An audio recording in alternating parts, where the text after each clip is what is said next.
جو ہے وہ اعداد و شمار جو آئے ہیں اس کے حساب سے بھی خان صاحب کی جو ہے ایک پاپولیرٹی دکھائی گئی ہے کہ وہ دوسری جماعتوں سے زیادہ نہیں بلکہ بہت زیادہ آگے ہے. لیکن اس گیلپ سروے میں جہاں یہ پروف ہوتا ہے کہ خان صاحب جو ہیں وہ پاپولر ترین لیڈر ہیں پاکستان کے اندر, تو اس حوالے سے کچھ منفی سائن بھی ہیں اسی گیلپ سروے میں, لیکن وہ دوسرے جب ہم غیر مقبولیت کے حوالے سے بات کریں گے تو اس کے اندر اس کی بات کریں گے. چوتھا سائن جو ہے وہ یہ ہے کہ الیکٹرانک سوشل میڈیا, تو یہ کہا جاتا ہے کہ تحریک انصاف اس میں بہت زیادہ مضبوط ہے, اس کے کارکن جو ہیں بہت زیادہ مضبوط ہیں, تو سوشل میڈیا کے اوپر پوری ان کی گرفت ہے. لیکن الیکٹرانک میڈیا کے اوپر بھی ہم دیکھ رہے ہیں کہ جو ایک اینکروکریسی ہے نا, اس کا بھی کافی سے زیادہ جو رجحان ہے نا, ایک تو وہ ہم خیال اینکر ہیں نا, ان کی بات آپ چھوڑ دیں, لیکن جو نیوٹرل ہیں یا جو پرو نواز لیگ اینکر گنے جاتے ہیں, تصور کیے جاتے ہیں, ان کا بھی رخ جو ہے نا وہ مقصد اب نواز لیگ کی, تحریک انصاف کی اور خان صاحب کی حمایت کی طرف آ رہا ہے. ٹھیک ہے جی, اور جو ہم خیال ہیں ان کی تو خیر بات ہی کیا ہے. ٹھیک ہے, اس کے علاوہ ایک اور بہت بڑا جو خان صاحب کی مقبولیت کے حوالے سے جسے کہتے ہیں سائن کہنا چاہیے, پروف کہہ لیں آپ یا جو مرضی کہہ لیں, وہ یہ ہے کہ الیکشن میں تاخیر. ٹھیک ہے جی, اب میں پھر یہاں پہ یہ کہوں گا کہ تھوڑی دیر کے لیے آپ کہہ لیں کہ جی کوئی واقعی کوئی وجہ ہے الیکشن میں تاخیر کی, لیکن جو لوگ یہ نظریہ پیش کرتے ہیں کہ بھائی جان الیکشن میں تاخیر صرف اس وجہ سے ہو رہی ہے کہ خان صاحب کی مقبولیت جو ہے نا اس سے خوفزدہ ہیں یہ حکمران, یا جو دوسری پارٹیاں جو الیکشن میں تاخیر کر رہی ہیں, تو ان کا یہ نقطہ بہت زیادہ مضبوط ہے, اس کا جواب نہیں دیا جا سکتا, اس لیے کہ بڑا سیدھا اور واضح کلیم وہ کرتے ہیں کہ جی اگر آپ خان صاحب کی مقبولیت سے خائف نہیں ہیں, وہ کہتے ہیں جی آن گراؤنڈ مقبولیت خان صاحب کی آج بھی, تو پھر آپ الیکشن کروا دیں, اللہ خیر صلاح. وہ کہتے ہیں پنجاب اور خیبر پختونخوا میں آپ نے الیکشن کیوں نہیں کروائے, کیونکہ آپ خان صاحب کی مقبولیت سے خائف تھے. حالانکہ ٹھیک ہے وہاں اگر الیکشن ہو جاتے تو ان میں اور بھی بہت ساری پیچیدگیاں تھیں, لیکن اب جو جنرل الیکشن ہے وہ قومی اسمبلی اور دیگر 2 صوبوں کی جو اسمبلیاں تھیں, پروونشل اسمبلیاں, ان کی تحلیل کے 90 دن کے اندر ہونے چاہیے تھے. ٹھیک ہے, لیکن ہم نے آگے جو ہے وہ جناب ایک کر دیا حلقہ بندیوں کا اور یہ وہ, تو وہ کہتے ہیں کہ جی یہ چیز بھی خان صاحب کی مقبولیت کے اوپر ایک دلیل ہے, کیونکہ اگر خان صاحب مقبول نہ ہوتے تو یہ پتا نہیں ادھر اسمبلیاں ٹوٹی, ادھر الیکشن شیڈیول جو ہے نا اناؤنس ہوتا اور الیکشن کمپین ہوتی, الیکشن ہوتے, اللہ خیر صلاح. لیکن یہ الیکشن نہیں کروا رہے, اس کی وجہ جو ہے وہ خان صاحب کی مقبولیت ہے. ٹھیک ہے جی, یہ سارے اشارے جو ہیں خان صاحب کی مقبولیت کے. اب ذرا آ جائیں ان ادر ہینڈ. ٹھیک ہے جی,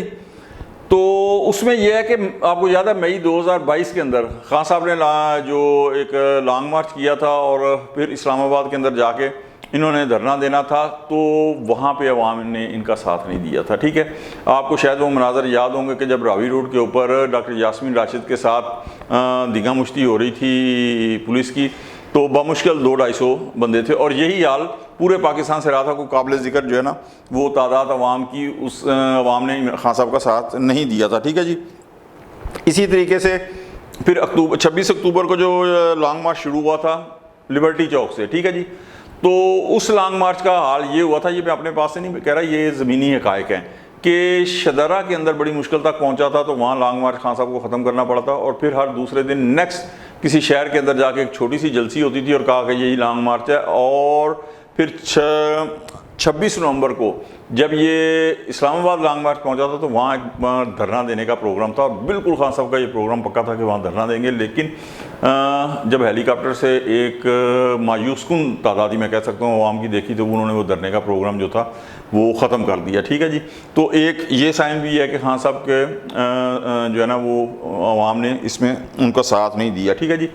تیسرا ایک جو ہے وہ یہ ہے کہ کیونکہ ظاہر ہے کہ صرف سینٹرل پنجاب کو ہی تو آپ پاکستان نہیں نہ گنیں گے, کہ کچھ عرصہ پہلے انٹیریئر سندھ کے اندر الیکشن ہوئے, total wash out Tehreek Insaf کا. کراچی کے اندر اس کے بعد الیکشن ہوئے, بلدیاتی الیکشن کی میں بات کر رہا ہوں, تو اس کے اندر پہلے نمبر پہ پیپلز پارٹی رہی, سیکنڈ کے اوپر جماعت اسلامی, تھرڈ کے اوپر بے شک تحریک انصاف آئی ہے, لیکن پہلے اور دوسرے نمبر والی جو دونوں پارٹیاں پاکستان پیپلز پارٹی اور جماعت اسلامی, اس سے نصف سیٹوں کے ساتھ, تو یہ ایک بہت بڑا فرق ہے. ٹھیک ہے جی, تو یہ بھی ایک سندھ کے اندر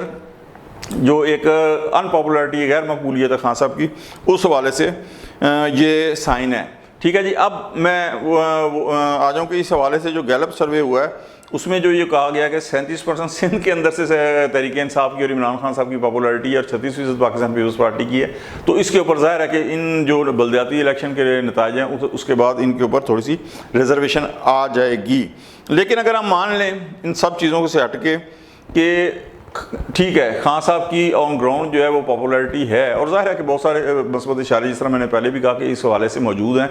تو اب سوال یہ ہے کہ اس جو آن گراؤنڈ پاپولیرٹی ہے خان صاحب کو، اس کو الیکشن کمپین کے اندر اور الیکٹورل ووٹنگ کے اندر کس طرح جو ہے نا اس کو کنورٹ کیا جائے گا۔ اس لیے کہ لگ یہ رہا ہے کہ جس طرح تحریک انصاف کی جو پوزیشن ہے اور جو خان صاحب کے اوپر مقدمات بنائے جا رہے ہیں کہ انہیں کچھ لوگ کہہ رہے ہیں کہ شاید کینڈیڈیٹ بھی نہ ملیں، لیکن کچھ لوگ کہتے ہیں جی نہ ملے کینڈیڈیٹ، وہ ایک کھمبے کو اٹھا کے بنا دیں گے، کھمبے کو اٹھا کے کہتے ہیں جی کونسلر سطح کے لوگ بندے کو اٹھا کے اگر نامینیٹ کھڑا کر دیں گے قومی اسمبلی کے لوگ اس کو بھی ووٹ دیں گے۔ یہاں پہ ایک سوال یہ پیدا ہوتا ہے، بالکل ٹھیک بات کہتے ہیں کہ اگر اس کو بھی ووٹ دیں گے تو سوال یہ پیدا ہوتا ہے کہ جو لوگ خان صاحب کے مقصد جس طرح لانگ مارچ کی کال دی یا دھرنے کی کال دی تو وہاں پہ نہیں نکلے، تو at the day of election کیا بغیر کال کے خان صاحب کے جو ووٹر ہیں وہ نکل پائیں گے یا نہیں نکل پائیں گے؟ اور سیکنڈ جو ایک چیز اور بڑی اہم ہے وہ یہ ہے کہ الیکشن والے دن صرف، باقی آپ الیکشن کمپین کو تو چھوڑ دیں، پوسٹر پمفلٹ جلسے یہ وہ والا سب کچھ چھوڑ دیں، ایک قومی اسمبلی کے جو حلقہ ہے نا اس کے اندر 275 280 کے قریب جو ہے نا وہ پولنگ بوتھ ہوتے ہیں، ٹھیک ہے۔ اس کا مطلب ہے جو کیمپنگ ہونی ہے ان کے اندر جو کارکن بیٹھتے ہیں، کھانا پینا اور ان کو جو گاڑیاں ووٹروں کو لانے لے جانے کے لیے وہی جو خرچہ آئے گا وہ تقریباً کوئی سمجھ لیں 3.5-4 کروڑ روپے کم از کم وہ خرچہ آئے گا، ٹھیک ہے۔ تو ایک ہما شما اگر کھڑا ہو بھی گیا تو یہ ساری ریکوائرمنٹ جو الیکشن ڈے کی ہیں باقی کو چھوڑ دیں وہ فلفل کر پائے گا یا نہیں کر پائے گا، یہ ایک بہت بڑا کویسچن مارک ہوگا الیکشن کمپین کے دوران اور at the day of election. اگر تحریک انصاف کے جو لوگ ہیں وہ اس کا مقصد جو عام لوگ اگر کھڑے ہو گئے کہ وہ اس طاقت کو، اس ووٹر کو، اس جو مقبولیت آن گراؤنڈ ہے پاپولیرٹی ہے خان صاحب کی، اس کو ووٹنگ کے اندر کیسے کنورٹ کر پائیں گے، تو یہ سارا ابھی دیکھنا پڑے گا۔ لیکن ایک چیز ہے کہ مشکلات یقیناً تحریک انصاف کے لیے ہوں گی، لیکن پورے پاکستان کے اندر سے نہ صحیح لیکن سینٹرل پنجاب کے اندر امید ہے کہ ایک ٹکر کا مقابلہ جو ہے نا وہ ہوگا۔ لیکن دیکھنا یہ ہے کہ تحریک انصاف کے جو لوگ ہیں، تحریک انصاف کی جو قیادت ہے خان صاحب کے بعد جو سیکنڈ نمبر کی قیادت ہے وہ خان صاحب کی پاپولیرٹی کو ووٹنگ پاور کے اندر کس طریقے سے تبدیل کرتی ہے۔ آج تک کے لیے اتنا ہی، ذوالفقار شاہ کو اجازت دیجیے گا، اگلے ویلاگ میں پھر ملتے ہیں، اجازت، اللہ حافظ۔